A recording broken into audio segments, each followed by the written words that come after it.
Boa noite. Boa noite. Na mesma semana em que um meteoro assustou o mundo, em São Paulo caíram quase 2.000 raios num único dia. Há 10 anos não se viu uma tempestade elétrica tão violenta na cidade. Você sabia que em nenhum lugar do planeta cai tanto raio como no Brasil? São mais de 100 mortes por ano.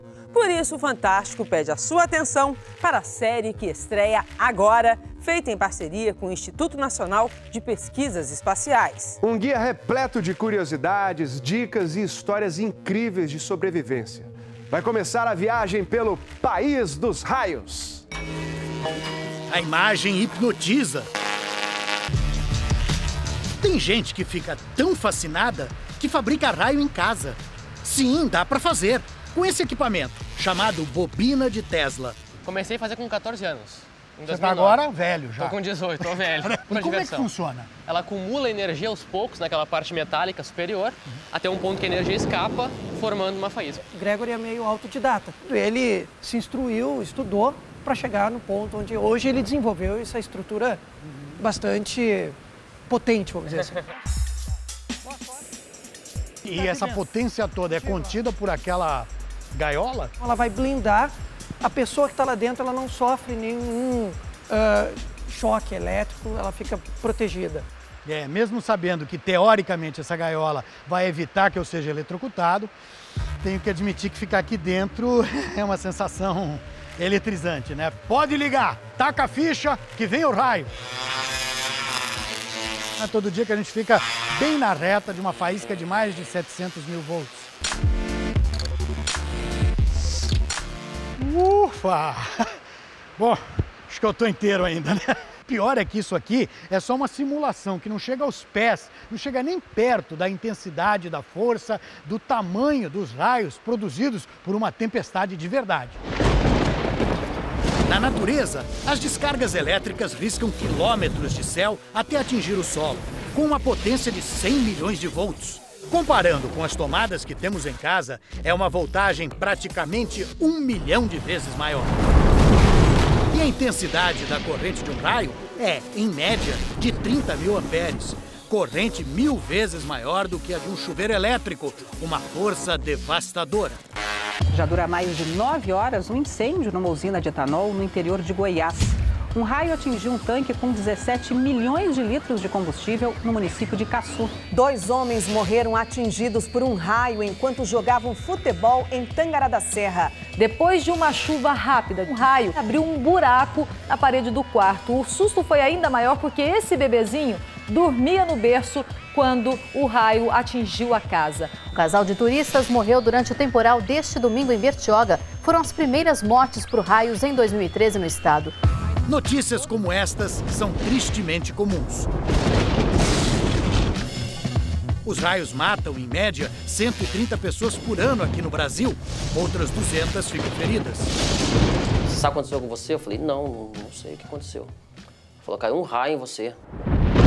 E estamos no auge da temporada. O período entre outubro e março é crítico. O Brasil é o país que tem a maior concentração de raios de todo o mundo. São cerca de 50 milhões por ano. E a explicação é geográfica. Acontece que nós somos o maior país da chamada zona tropical do planeta. Essa região central, onde o clima é mais quente e, portanto, mais favorável à formação de tempestades. E onde há tempestades, há raios. Mas como se proteger deles? E como prever aonde eles vão cair? Em Cachoeira Paulista, neste prédio do INPE, o Instituto Nacional de Pesquisas Espaciais, o Tupã da era tecnológica pode ter a resposta. Tupã é o nome deste supercomputador, capaz de prever com maior precisão onde vão acontecer as tempestades. A previsão até hoje no Brasil era feita numa escala de 20 quilômetros, ou seja, um quadradinho de 20 por 20 quilômetros era a resolução que nós tínhamos. Hoje, com esse novo computador, esse quadradinho de 20 por 20 vai passar a ser de 5 por 5 quilômetros. O pesquisador Osmar Pinto Júnior é o maior especialista em raios do Brasil. Ele vai viajar com o Fantástico de norte a sul do país para mostrar o que há de mais avançado no monitoramento de tempestades. Quantos sensores desses senhores têm espalhados? Nós já instalamos 60 no Brasil e estamos instalando mais uns 40. vai ser a segunda maior rede do mundo. Estamos investindo muito na geração de alertas confiáveis e com a máxima antecipação possível. Alertas assim são enviados, por exemplo, ao canteiro de obras da Arena Corinthians. Almir, estamos em alerta de raio. Paralisação total. Chegando a tempestade. Compreendido. Vou avisar as outras frentes de serviço. Obrigado pela informação, Antônio. Vamos lá, Gabriel. Alerta de raio. Com uma super câmera lenta, vamos enxergar os raios em detalhes. Uma coisa que os olhos humanos não conseguem ver em nenhuma câmera comum. E vamos contar também histórias incríveis de sobreviventes. Uma corrente derreteu no meu pescoço. Isso aqui é o tênis que eu estava usando, tá vendo? Abriu aqui, ó. Aqui dá pra ver que estava bem queimado, ó. Aqui na gola, preto. Está no ar a nossa viagem pelo país dos raios. Com a ajuda de satélites e de sensores no solo, o INPE consegue identificar o quadradinho de 5 por 5 quilômetros, onde há maior incidência de raios hoje no Brasil. Ele fica na região amazônica, uma área onde o calor e a umidade favorecem a formação de tempestades. A chance de você repetir 8 vezes seguidas o mesmo resultado num dado é quase impossível, né? Mas essa é a probabilidade ou o risco de alguém ser atingido, em média, por um raio no território brasileiro. Mas se for aqui na Amazônia, a coisa muda. No trecho que existe entre as cidades de Coari e Manaus, a capital do estado do Amazonas, a probabilidade de alguém ser atingido por um raio é a mesma coisa que você tirar 3 vezes o mesmo resultado no dado. Eita! Saiu uma vez já. Vamos lá. 2. Isso não vai quer dizer que vai cair o raio não, né? Olha! Só espero que não venha o raio. 3, já não pegou o raio em você. Quer tentar? Sim. Agora repete. Só 3 vezes. Ih, já não deu. Joga aí, joga aí, joga aí. 2. 2. Opa! Olha o raio. Ei! Olha só, 3 vezes. É difícil, mas não é impossível. Você conhece algum caso de pessoa atingida por raio? Conheço. Eu perdi a minha cunhada, que estava grávida. Tá faltando 2 semanas para ganhar o bebê. A gente brinca com dado, isso não tem problema. Mas dados estatísticos, né, fazem a gente se preocupar. Raio é coisa séria. Manaus é a cidade do Brasil onde mais pessoas morreram atingidas por raio na última década. São 16 pessoas só na cidade de Manaus. Segundo o INPE, 80% das mortes por raio no Brasil poderiam ser evitadas. Basta as pessoas saberem como se proteger. O que tem que fazer para não ser atingido pelo raio? Eu tampo os espelhos. Por quê? Ah, porque diz que os espelhos puxam o raio. A gente não pode ficar no campo aberto. Mas o pessoal se protege embaixo de árvore, né, quando chove. Sim, mas não seria o caso, né? Acho que o medo deve ser tão grande que a cabeça acaba não raciocinando e pensando como a gente deve realmente agir, né? Para tirar as dúvidas, o INPE preparou uma cartilha de proteção contra raios que o Fantástico começa a mostrar hoje. O primeiro mandamento é não ficar em lugares abertos, como praias ou beira de rio, durante uma tempestade. Em outubro de 2011, quando o tempo fechou na prainha do rio Tarumã, em Manaus, as filhas do seu Raimundo procuraram abrigo neste quiosque. Começou a chover muito forte, aí deu o primeiro raio, escureceu o sol todo. Aí no segundo raio ninguém lembra mais de nada. A última cena que você lembra mesmo era você sentada aqui? Sentada aqui, só. Andresa, a irmã e 3 amigos que estavam embaixo do quiosque desmaiaram ao receber a descarga elétrica que veio pelo chão. Você vê suas filhas desmaiadas assim, e senti aquele momento assim de estar perdendo 2 filhas, entendeu? Ficaram um bom tempo desmaiados. Uns 5 minutos.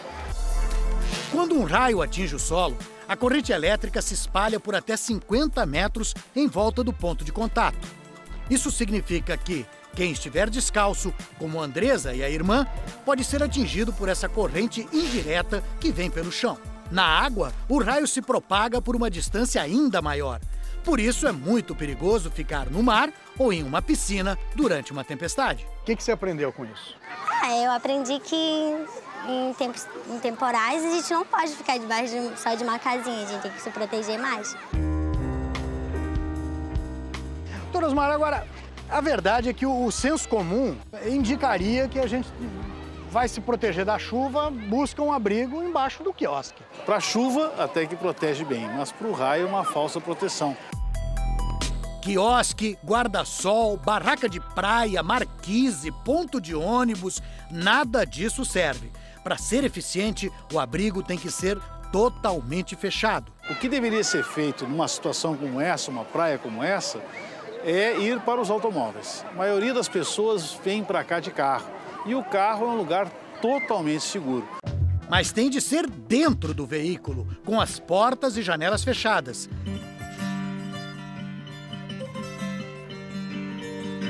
Raimundo e Nilzimar não estavam na praia, mas usaram o carro como abrigo, quando uma tempestade caiu sobre o sítio onde moram, nos arredores de Manaus. A tempestade era muito pesada mesmo, e quando começou a cair os primeiros pingos de chuva, aí caiu o primeiro raio. Deve ter caído 1 ou 2 raios na mediação aqui, mas o primeiro exatamente caiu no transformador, no poste da energia, e derrubando o fio de alta tensão no chão. Quando eu vim tentar desligar o disjuntor na outra casa, eu já percebi que estava dando choque no chão, eu corri, peguei minha esposa e ajudei ela e coloquei ela dentro do carro e fiquei dentro.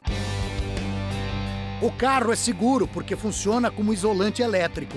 A corrente se distribui pela estrutura metálica sem atingir quem está dentro. É o mesmo princípio que mostramos no início desta reportagem, quando eu fiquei pertinho de uma máquina de raios. Na física, esse efeito é conhecido como gaiola de Faraday. Então, na próxima tempestade a gente já sabe, o melhor é ficar dentro de um carro ou protegido num veículo fechado, como um ônibus, por exemplo. Mas nessa história de raio, o que é mito, o que é verdade? Por exemplo, um raio pode atingir o mesmo lugar 2 vezes? Essas e outras respostas semana que vem, quando a gente continua a nossa expedição pelo País dos Raios. Até lá!